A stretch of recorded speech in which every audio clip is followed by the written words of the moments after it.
आधी ह्या कुंडीमध्ये पालक होता, आता पालक काढला. 3 व्हिडिओ बनवलेत, पालकचे व्हिडिओ ह्याच्यावर टाकलेत.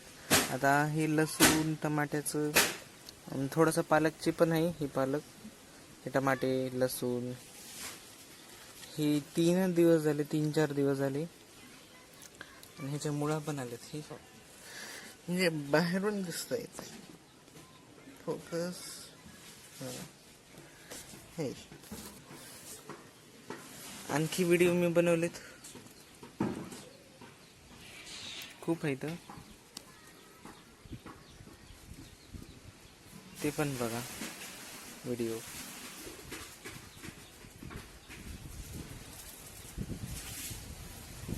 आताच टाकू का? आणखी खूप आहेत व्हिडिओ. हां.